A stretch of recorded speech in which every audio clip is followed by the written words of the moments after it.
New Thought Media Network. We are a global broadcast network of positive music, media, and entertainment, inspiring humanity's evolution along the journey of enlightenment and creating a world of love, peace, empowerment, and prosperity for all. New Thought Media Network. Positively inspiring.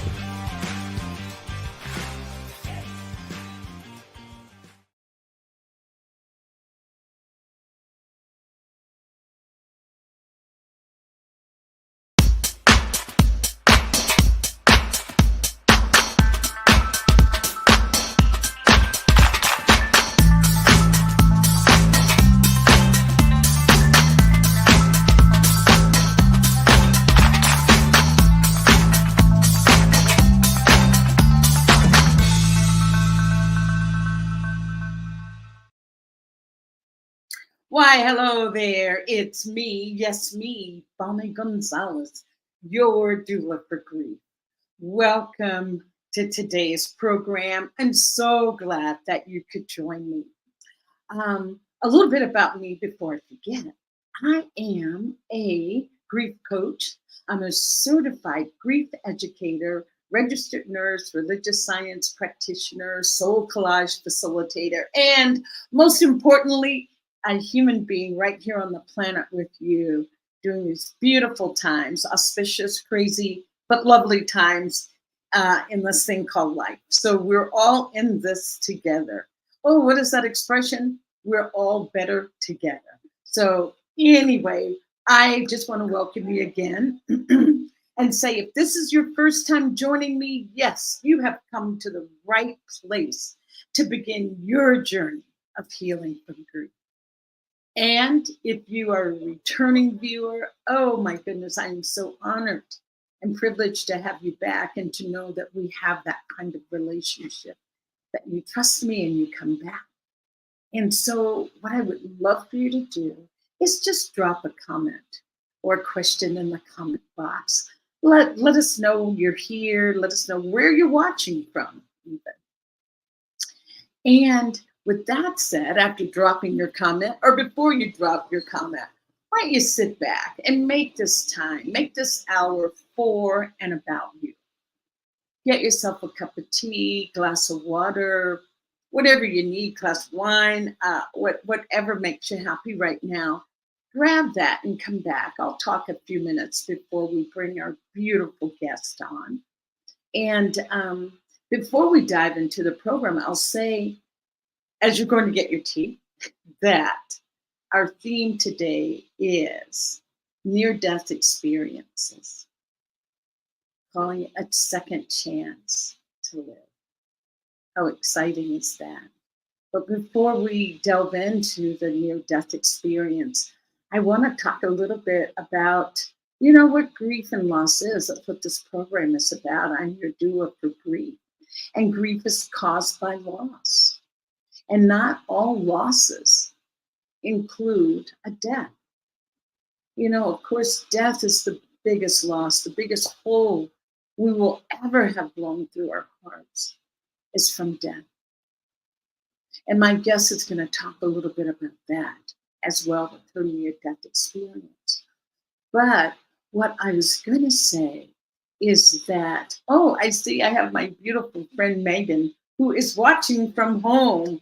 And Megan is very close to me in my heart and physically living close. And I was saying that not all losses are death. We have living losses. That's what I refer them to. We refer to them as a living loss. And those losses come in all shapes, forms, and fashions. And the first one that comes to mind is divorce or loss of relationship, health issues, loss of your health, loss of mobility. Aging can be seen as a loss. The ability to take care of yourself, if that should happen, that is a loss. And so then, therefore, we are just thrust into the arms of grief. And grief, as much as we would like to run from it, not see it, not feel it, not be with it. But grief has a superpower, and grief's superpower is healing. So just to think about that. The very thing that we run from is the very thing that has the solution, that has the solace, that has the information for you.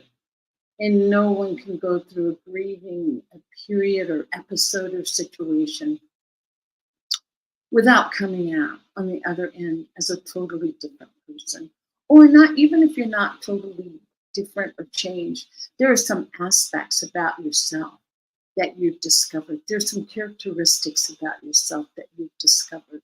And I bet you they're positive. I bet you they're positive. So, with that said, just to get that out of the way of loss and grief, and also, I know I've said this before, but I want to give us all a pat on the back, um, a kudos or attagirls and attaboys, because we are really broaching a subject, engaging in a subject that is the number one thing not talked about in society, and that is grief. And here we are just taking it head on. Here we are just embracing it and saying yes and not running from it. So, with that said, I say thank you, thank you, thank you. And now, then we'll get back to the theme of the show today. Excuse me, is near-death experience, sis, a second chance to live. And I just have the most lovely, the most knowledgeable guest on this subject that we could find. I'll call her the expert because she has participated in a lot of studies here. And I'll just read her bio. And her name is June Eguchi. And Jean is from Seattle, Washington. And she's now here in the Lake Chapala area. And June is a licensed massage therapist for 26 years, specializing in injury treatment massage. June is a second degree Reiki practitioner. She was a member of the Board of Massage Examiners for the state of Washington. And also June was on the board she was a board member of Seattle International Association for the Near-Death Studies for a decade. That's what makes her the expert.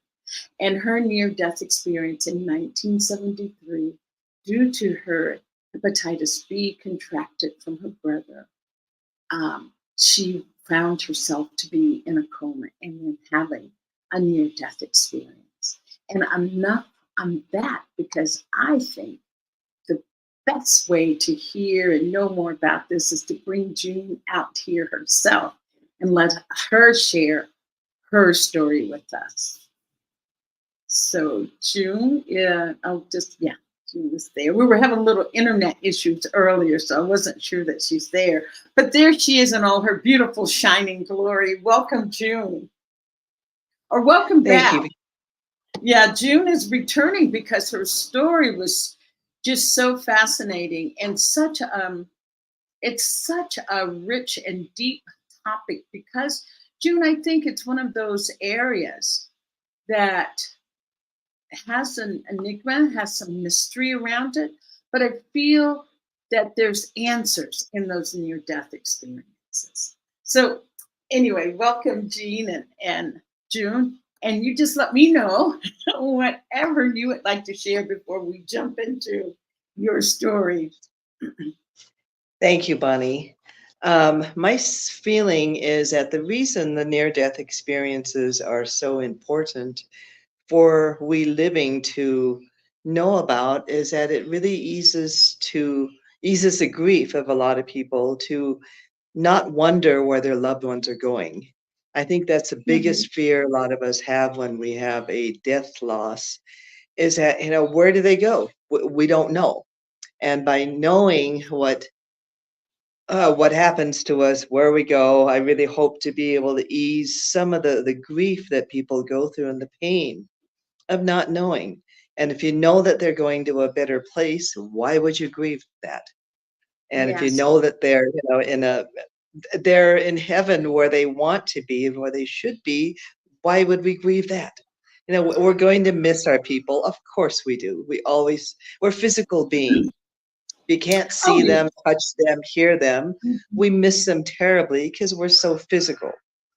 But when you yes. understand the celestial and the ethereal part of our souls and where we go to, then we know that we don't die. That part of the Yes. consciousness doesn't die. The body's gone, of course. These bodies were not designed to live for several hundred years as we know it, although some people do claim that we are capable of living longer than that. And the average life here is 100. And I don't know Well, if I want to live to be I was 300. just going to say, what in the current climate, I don't know if I could take 200 years of this. Yeah, Of no this shit. it's like, I don't think I So could for last. those, And there was one other thing that the most important thing that I heard you say is that it can alleviate some of that suffering that we have with feeling death is so final. And the other piece that I want to add to that, June, I think it could help each one of us with our own deaths. A spoiler alert, nobody gets out alive, but yeah. it could help us come to terms with our own death and Well, be in. it takes the fear out of dying. And I think a lot of the Yes. fear comes as a result of our Christianity that unfortunately has taught or told us about heaven and hell. And we have to realize that not all of this may have been true. And it's that fear of going to hell if you haven't been the perfect person. Well, nobody is, not even Jesus was. We're people, we're Yeah, humans. we're We human. learn experientially through mistakes. That's how Yes. we learn. So I think there's a lot of reasons, and there's a lot of reasons I think that a lot more people are coming forth with this experience Mhm. because in the past and even the military, we now have an arm of the near-death IANS group, which is the International Association for Near-Death Studies. We now have a vice president who was a veteran of Vietnam. Mhm. And she That's has started a veteran outreach program because the VA is telling these people they're crazy and putting them on antidepressants. Yeah, They're that's they're not recognizing the experience to say, yes, you did have an experience. No, you're not crazy. You and thousands of other soldiers who almost died went mhm. through this experience, and there's nothing wrong with you. That's what Right. we're there to tell these veterans. And we started this veteran outreach about 7 years ago because of this This is veteran new. that's part This of is our new. board. Well, it is fairly new. And then as a vet herself and as a military nurse, she realized that we need to help these vets, know that they're not crazy. But they're not making this shit up. They're not dreaming it. It's not psychosis. It is a Mhm. real experience, and you don't need to be on antidepressants. You need to talk about this. Right, right. Well, June, I'm so glad you brought that up. For some reason, I want you to be Jean today, even though I know you're June. See that? That's okay. We understand. No, June, what I was going to say to that antidepressant, I'll just call it saga, is that's what happens when people are in grief. They go to the physician, they're feeling, grief affects us physically. And the first thing that happens is that they're put on antidepressants. And that's really No, not the well, cure. the problem Because with our medical system is that we're overloaded. Doctors no longer talk to their people. They talk to our body parts. They're so highly specialized. We have hearts, ear, nose, and throat doctors, you know, cardiologists, internal doctors, orthopedic doctors. So they've chopped up us up in little pieces, yeah, but they right. forgot And to body, integrate the holistic self. We are no longer holistic in our approach. And the right. whole starts at the brain. This is where it Mm, all starts. Our yes, brain controls the rest of us. And if we omit that and just look at our body parts, because every body part is responding to something going on cranially. It Mm-hmm. starts in our brain. We have to start with our thinking. Wow. And that's so true, because with this being in grief, what's happening is that there's more of a yearning to be with your loved one. There's a yearning to be, and antidepressants are not going to stop the yearning, which is a natural Well, state of being, and the is to yearn yearning for the loved one. and how I handled the yearning of missing my mother is I continue to talk to her. I say, hey, Oh, mom, look at this beautiful place I have in Mexico. Hey, mom, thanks for helping me out, financially so I can afford this. And yeah. several years ago, when I talked to a dear friend of mine who happens to be a psychic that can be in touch with people in the afterworld, I know we were talking about a lot of things, and she goes, "Oh yeah, by the way, your mother wants to say thank you for continuing to talk to her. She hears you, and she really appreciates that, you include her in your life and you have not forgotten about her." So they do Mm, hear us. yeah. So I And talk as though she were here, and that helps with my pain a lot. And I can't mhm. see her, so I'll talk to her. Wow. June, you're getting ahead of me. We're getting ahead of our story, because that is just what you said just now, is what has stuck with me and stayed with me this entire year that you were on last August. And those are the exact words that have stayed with me. And so I want to come back to those words and come back to that. But before that, I thought maybe you should just give the audience that didn't hear you last year just a little update or a brief, what happened, what was your near-death experience, and then we can build on that. Okay. First of all, death itself is described as a loss of respiration and heartbeat, which means your body has died. And being in a coma, I actually did not die. I was still breathing. I still had heartbeat, but my consciousness was deciding whether to stay or to leave. And my Mm-hmm. experience during this coma was that I did not know I was in a coma. I thought I was in a really bad dream because I've worked in hospitals. I know the sound of respirators and bright lights and everything that goes on in ICU. So I kept thinking, God, what a crappy dream, because I'd be conscious that there was a bright light shining. I couldn't open my eyes. Yeah. Heard a gentle, loving voice of the nurse saying, "You're very, very sick. You're in the University of Washington hospital, but you're going to be fine. You're going to be okay." And every once in a while, I would hear her voice. And upon seeking this nurse out, when I left the hospital, I realized that she was a graveyard shift nurse. So Mm-hmm. that was the time of day that my consciousness had elevated enough that I could hear her, Yes. and Yes. which broke my mother's heart because she was sitting there all day for 18 hours and talked to me all Yes. day, and I never heard her at all. You didn't do But it anything. just no, but it just goes into to show you that that's when my brain decided to be conscious of the wee hours of the graveyard shift. So Right.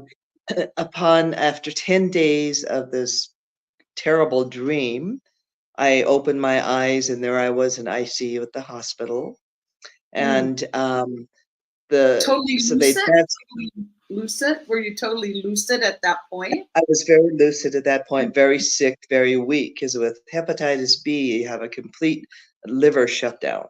Mm-hmm. So I was very jaundiced, yellow, skin was broken out, and it was very, very ugly physically because I was very, very sick. And Yes. so they transferred me to a private room that day, and I was sleeping on and off because, of course, you're tired. The body just needs to Yes. rest and recuperate. But I woke up to an ever so gentle, soft touch against my face and opened my eyes.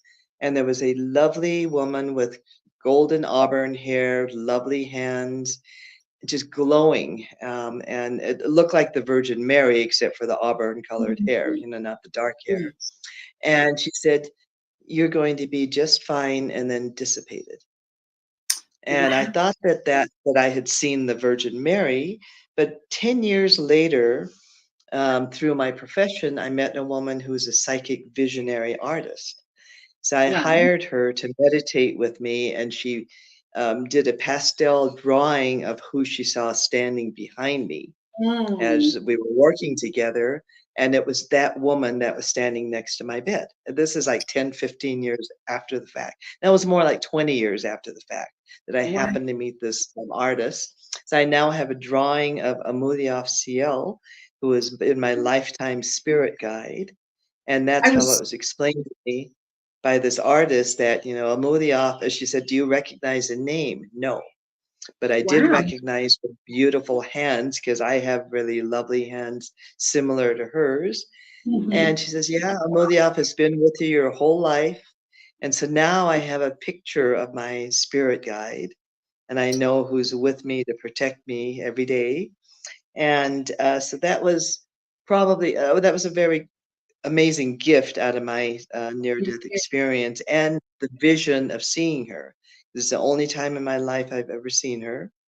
Hmm. And now I know that she's with me. Yes, That's and, pretty and cool. there's beyond cool, because I was going to ask you what you feel. I think you've kind of alluded to that, what you feel about that experience with her at that time. It sounds like it took some years before it became truly integrated, what you're saying, the significance Yeah, of her. because I saw her, and it was 20 years later that I actually, that other woman saw her, the same Hmm. person that I saw upon waking up from my coma.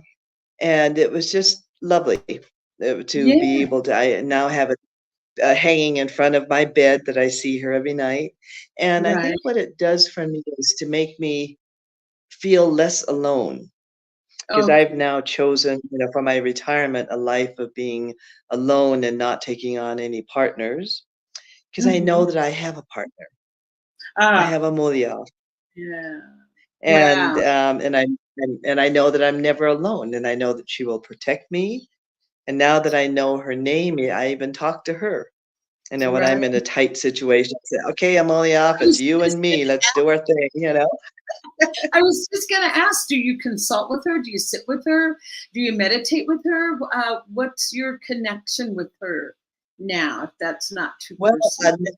I just know that she's there, and a lot of times I've noticed recently, in the last 10 years or so, when I get in a tight spot, I find myself talking to her Hmm. because I Hmm. know she's there to protect me. Wow, June. I love that you have her, as you said, you've chosen to be in relationship with your guardian angel. It just makes me think of a Buddhist quote that talks about uh, the reason for maybe our unhappiness and some of our suffering is that we base our happiness on transient things. And if you think about it, everything in life is transient except your guardian angel, except your angel. And our love from God, that Yes, never wavers. And a lot yes. of us just forget that, or don't, realize that they're always there to call upon. Hmm. And because we don't get verbal answers that we hear, we think that nothing's happening. But when you watch your life transform, in hindsight, you see that there was help. Yes, It exactly. did not turn out as bad as they could have, they were there Hmm. to help us. Right, right. So a lot of it is just, well, just like our belief in God, most of us, even the near-death experience, don't actually see well, and it's, first of all, it's not the God of the art that we Yeah. see. We Yes, with somehow the got, long hair and the white robe. yeah, right, and the blue eyes and no, that's a white man's God. Or that's a And personification of God. That's a perspective, yeah, perspective of God, of if you someone else's perspective of God. will. And first of all, they say we were made in God's image, so we tend to put a human face on God, and Mhm. that's exactly not where it's at either. Yes. And the near-death experiencers, the people who have actually stopped the respiration, stopped their Right. heartbeat, their body died, where they went and what they saw were huge beings of light.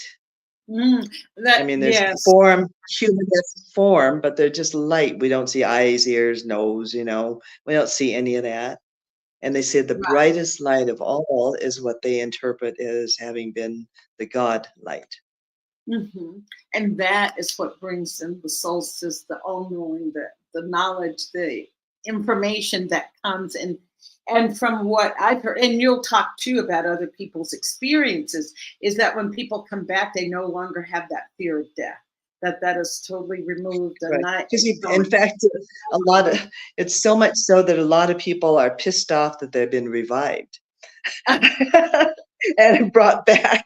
I've Yeah, talked to EMTs and ambulance drivers, that said, "Oh yeah, tell me about it." And I just restarted this guy's heart, and what I get, he slaps me and gets mad at me for bringing him back. And I was in such a beautiful place. What am I doing here? I'm in pain. My chest hurts, yeah. What do because you do? on the other side, all that goes away. You're not in your body, so there is no pain, and that Yes. there's nothing but beauty and love.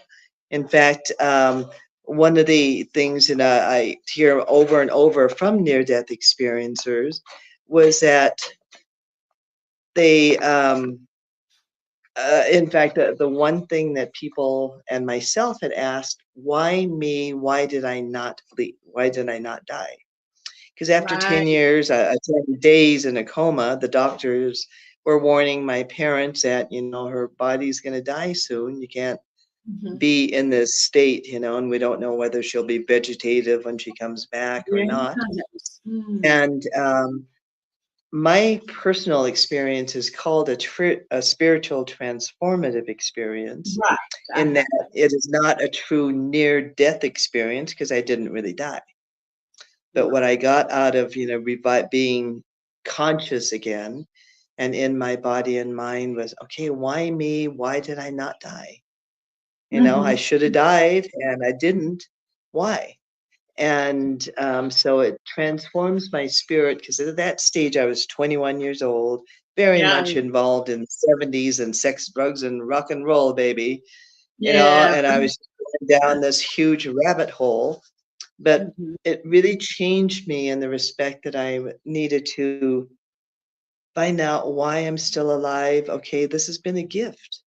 So I'm supposed Yeah. to do something with this, do something with my life instead of just having fun. And I'm going to read you a tagline from the Ions newsletter from the Seattle Ions group. Because every few months I get a newsletter, a writing of someone else's experience. And that was the Okay. beauty of being in Seattle Ions for a decade, because every month we had a speakers meeting. We'd have a different person and their experience of what they experienced when their body died.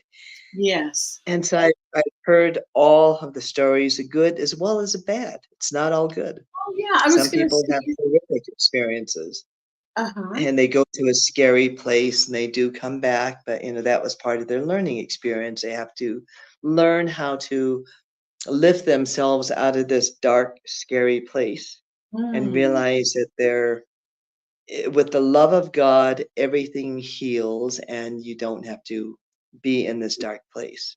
Mm. So the reason why a lot of us come back is that I've been put here on earth to care about other people and for them to care about me. Mm. And that's the Yes. big that I came back with, because almost all of we near death experiencers and spiritually transformed people, the message that we get is, yeah, we're here to help other people. So we come back to helping professions, Mm. psychotherapists, nurses, myself, I became a massage therapist, That's and good. because Yeah, my that's a healer. background Yes. my background in education was psychology, so with my psychology, I was able to perform the whole body soul healing treatment, because I knew how to talk to people to bring out their emotional pain, which is then now causing their physical pain. Therefore, Mm. we work through those, we talk about it. So they kind of got a 2-for-1 session from me. I would release their physical pain as I'm asking them, okay, so what are you thinking when you feel this pain? Oh yeah, I remember this incident, where when my husband was beating me, when my dad, hit me, my mother was mean to me. And then so we heal that emotional issue, and somehow their well, it's not somehow, the physical issue dissipates because of the body mind connection. Our Yes. muscles have memories, we have cellular memory. So our Mm-hmm. cells remember the injury, we remember the Oh, incident of yes. injury.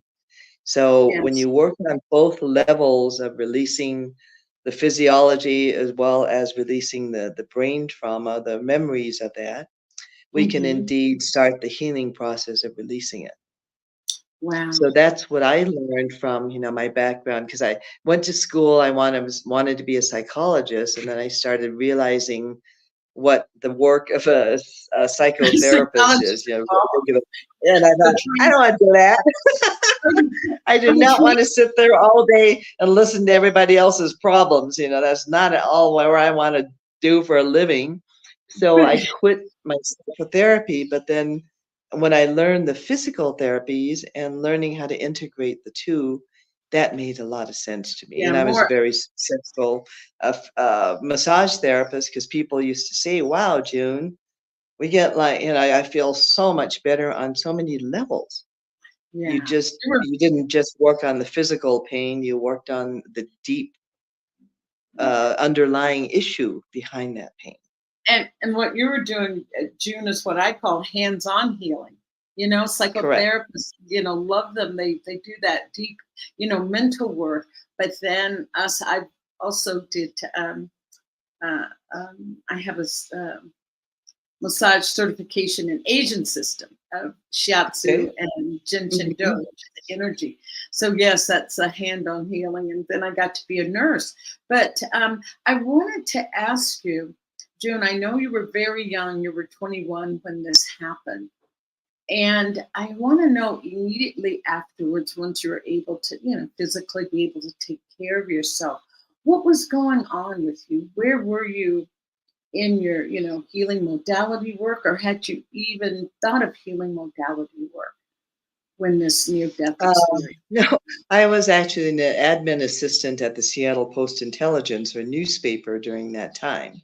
But my Okay. personal life, I was living with my high school boyfriend and my younger brother, who I had legal custody of, because my Oh, brother and I grew up in a physically abusive household. I So he see. was 15, I had turned 21, and in order for him to not be delinquent, I had to assume legal responsibility for him as a guardian. So I was my Mm-hmm. younger brother's guardian. And then my boyfriend and younger brother started becoming heroin users. So I was living Gosh. in a junkie house. I came Yes. home to these guys, vegged out and, having shot up. And I actually saved the life of a friend by doing CPR and walking him Mm. around, who had OD'd at my house. So Wow. that was how I got the hepatitis B, was Wow. one of them in their heroin addict Yes. wisdom thought that giving Mhm. me a shot of heroin while I was sleeping was going to help me. Well, that puts the liver into complete distress. It shut Yeah. down my liver. I was in a coma the next morning. So I was ambulanced to the hospital. So when I got out of the hospital, I saw the reality of what I was living in. And I thought, Mm. this is not See, me. I'm not a junkie. I'm not a user. I don't right. belong here. I don't want any part of this shit. So I moved out, and at Oh, 21, that's when I really started my life of seeing, okay, then who am I? I'm yes. not that, I'm not any part of that scene. I never was. Hmm. And the other time that happened was upon my retirement to Mexico. Oh no, what happened? Just a few years ago. Well, what happened was to find myself not identified to my vocation, but to find my avocation and to find who is June Eguchi, not June Eguchi massage therapist, June Eguchi admin assistant, don't Mhm. identify, because while we're working, we always identify with what we do. Oh, it's nice to meet Yes, you, me Bonnie. What do you too. do? And We what always go to exactly that, our and that identity. becomes our identity, is what we do for a living. Well, I'm Yeah. retired. I'm no longer doing anything for a living. So who am me? Who is June Eguchi? And Right. after several years of being here and finding myself rushing to, rescue dogs, rescue people, and help people because now I have time. My friends are sick, I cook them food, I bring them food. Somebody needs a ride, I give them a ride because I have a car.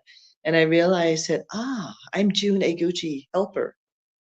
Mm. I'm a helper Ah, person. yeah. That Yeah. is my role. That's what makes me the happiest, is to help someone in whatever Right. capacity that's shown to me. Right. Oh, So, wow. um, So so another the epiphany. identity as we change. Yeah. So, my first identity was after having lived instead of dying. And then Yes. now having changed my life from a working individual to a retired individual, who am Hmm. I is an essence of me, no Yes. longer identified with what I do. Yes. So that Oh, was a really cool gift of retirement as well. yes. Yes. I was just going to acknowledge that Megan is with us. I think I said that. Now, Wayne, I know Wayne is from Calgary, and I am now Captain Bonnie, so you can address me as that. Okay, Captain Bunny. Captain Bonnie. I like that. But I want to go back to the near death experience because you said something that yours was classified as oh gosh, where did I write it down? A spiritual, Transformative. I'm sorry, I have a little noise. Spiritually, yes, spiritually transformative A experience. spiritually transformative experience. So, with that said, I wanted to ask if there are different degrees, different levels of near death experiences. Is there like categories? Category one is a spiritually transformative. Category two is are there different, for lack of a better word, degrees of near death experiences? Yes, and there was one thing, might be looking at the wrong pile here. Yes, because the reason why this organization, IONS, um, is called international is because it is an international association and an international experience. Mm-hmm. And your experience will then depend on your cultural background, your religious background, everything that's been taught to you in the past. So I if you were a see. Muslim in the Middle East, you're going to see Muhammad. We in I the Christian world see. tend to see Jesus or God, Mhm. and the Buddhists might see Buddha. Right. And the children who have no such experience, a prior experience. In fact, there's a woman who's recently completed a book on children's near-death experiences Oh, that I have yeah. not read, which should be very interesting because they don't have the language to explain what they saw and what happened to them. Right. Neither do adults for that fact, but with children, they have limited experience and limited language. So they draw pictures of what they saw, very pretty place. They draw pictures of someone that might look like Buddha or Jesus. Um, and they just explain being happy and peaceful and nice. Right. So I was going to it, ask it all right. relates to your experience at that point of your life. Right. Hold that thought because I wanted to ask you about a conversation that you and my producer Joe were having before we were on air. And Joe was telling us that he did have a near death experience and he was only 5. And he was saying that he could see himself, he was sitting up on top of the refrigerator looking down at them doing the first attempts, I guess, historical CPR. But then you said something that most people do on the refrigerator. I'll let you take it from there. Why did you Okay. find his story to be so common?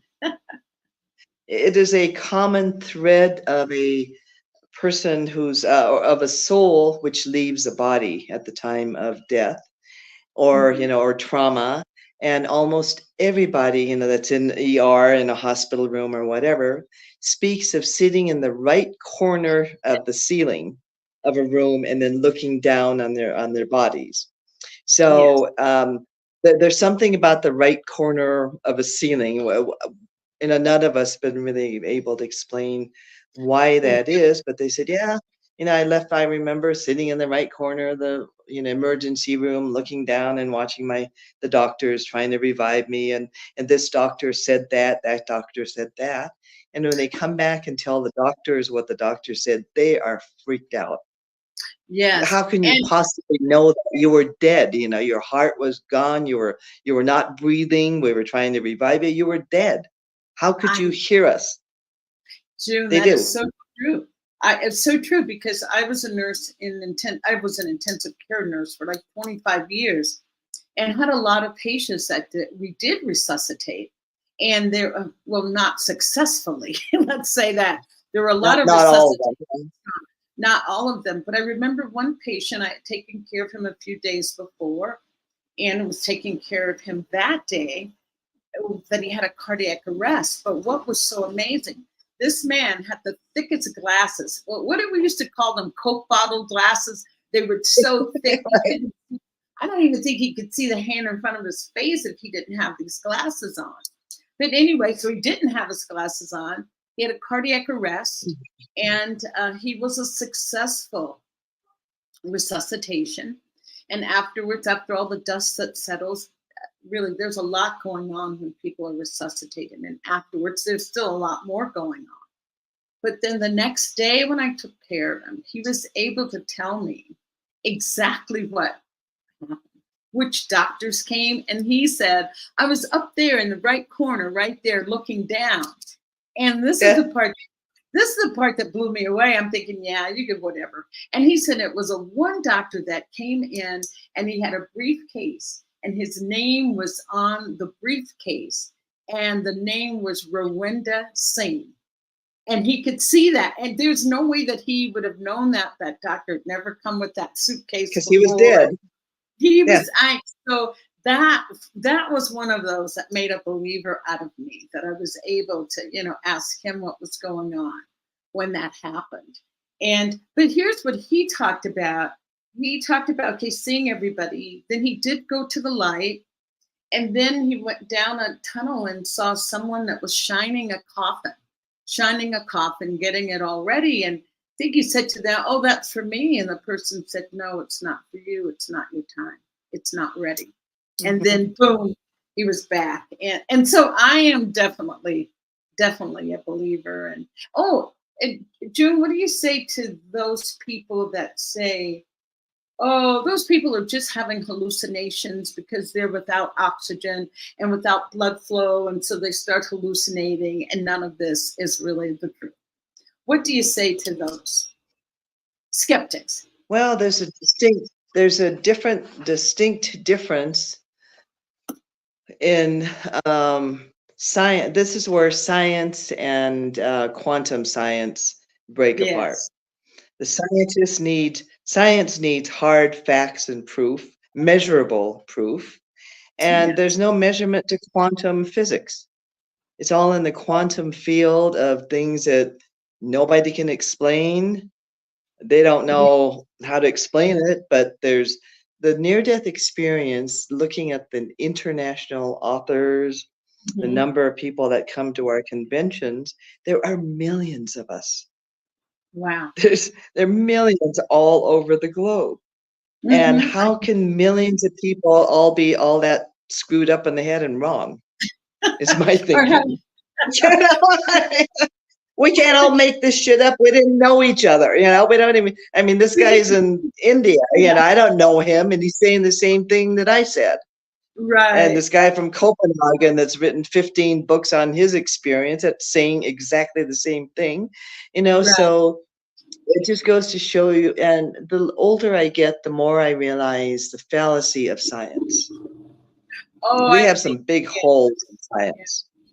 Yeah. And because we demand scientific facts that have to be proven, if in science, if they can't measure it and see it, it doesn't exist. Well, there's a whole other realm of the quantum world. Yes. And in quantum physics, the reason I know it exists. Go ahead. Oh no, you finish and then I'll go back. No, you're the Okay. guest. So the reason why that makes sense to me is that, there's just too many people saying the same thing. And how can you Mm, deny that and say that it's not true when these people, there's just millions of us that are saying the same thing. yes, yes. There And has to be I just something in it. yeah, and I just wanted to ask you. I guess we don't want to get too deep into quantum physics, but is there anything, any book that you could recommend on quantum physics? I just know a little bit. I know a little. I know enough about quantum physics to be dangerous. How's that? I know enough Well, about it to. myself as well. But at one of the conventions, it was so interesting. There's a Korean doctor. He has a doctorate. He has like 7 doctorate degree PhDs, and he started out being a scientist, and then he went into several fields of science, and then became a medical doctor. And this man is an education junkie. So he has Okay, been on the fiction. quest for spirit. Quest for Yes. spirit in whatever realm and level he can think of. And when all else failed in the field of hard sciences that could not answer his question, he went into spirituality. That's where he found Ooh, his answers. that is It's in quite spiritual studies, it's not in science. Mm. I think because science dismisses so much, we miss so much. There's a lot of Correct. mm, there's lots of nuggets and information to be found in what has been dismissed by science. And so and so with that, June, I really love that idea of quantum physics being able to answer some of our questions. And I remember reading a book. It's not that old. Journey of the Souls. Does that ring a bell? Hmm.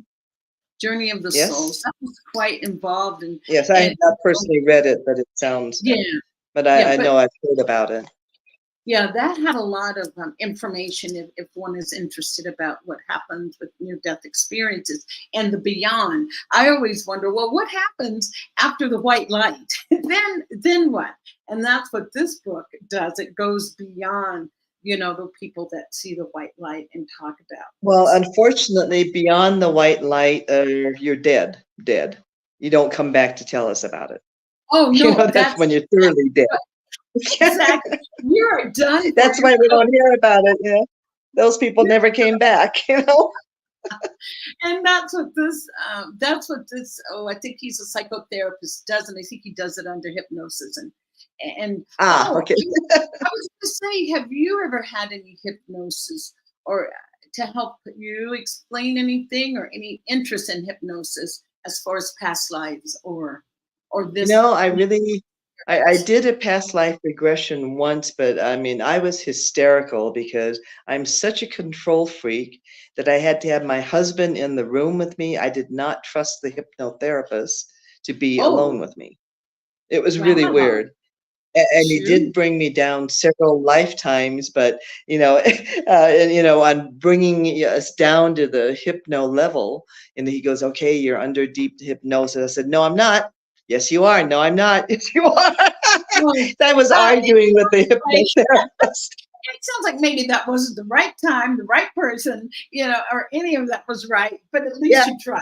I'll put it that way. Oh it my was. I just was cracking him up. He says, "I have never seen hypnotize anybody like you. You really don't want to be hypnotized, do you?" And I said, "No, I think it's a control issue. I yeah. don't want you to have control of me." And so, Well, I had trouble being hypnotized. what was your motivating factor to have it done? What led you there to I do was it? just curious about my past lives. I And what see. I did see, I was at a level where I looked at my hands and I was in a man's body. I saw male hands in front of me, and I can't see myself because there's no mirror. And I Right. remember it was a dirt floor, a stacked mud type of shed or house, rough Mm-hmm. hewn wood table, and it looked like I was wearing a long robe type of garment, and I had male hands. Mm.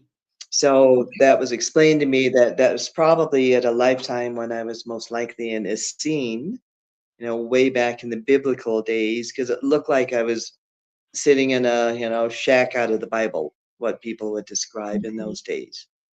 Right, right. Wow. Yeah, I was in that curiosity mode as well of having past life regressions, and it was quite interesting. But I can't believe, June, that we're at time, and I have this whole page of questions here that I didn't get to ask you. But I'm just going to ask you to. One thing, if we have a few minutes, that you talked about is that that there are people that have multiple near-death experiences. Yeah, and it's never, they can't understand why they have had so many multiple experiences. In fact, Kim Clark Sharp, who has written the book, I think, Going to the Light. She's written several books on several of her NDEs, but we'd laugh because she's a really good soul.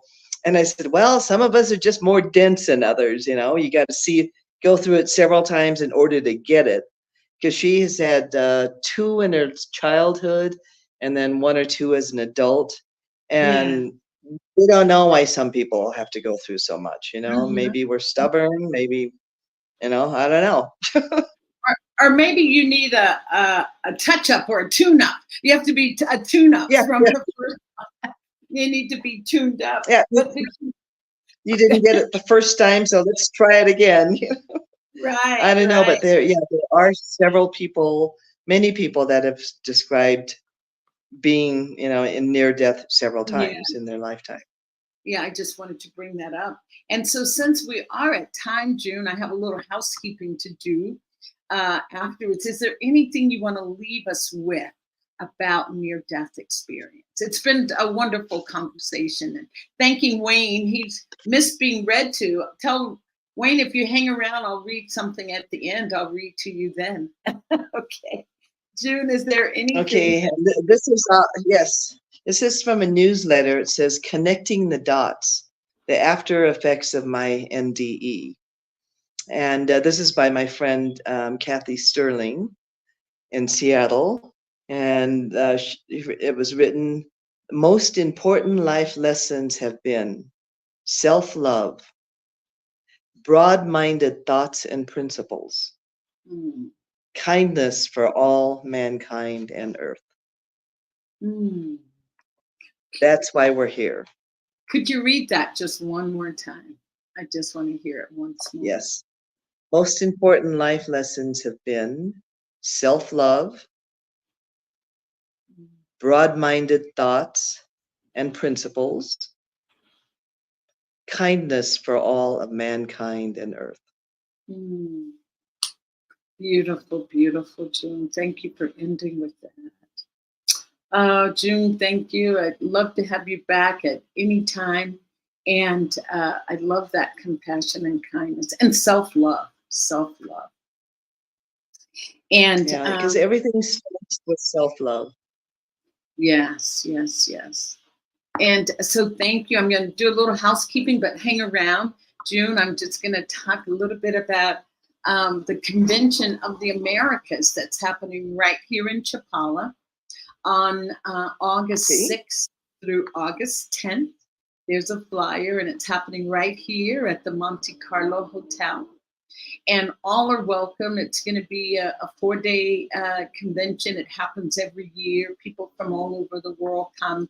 Some great speakers will be there as well.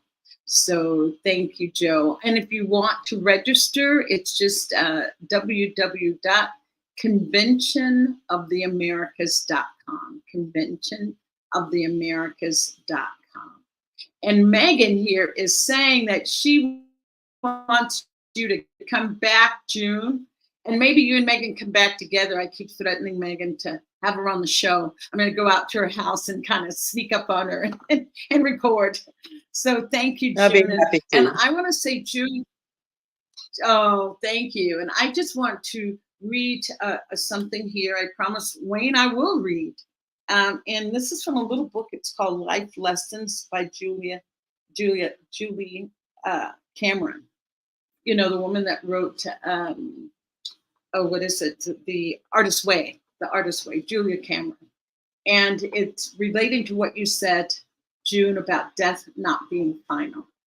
And here's what I will read from this book. And it says, Morning one, you have lost a beloved.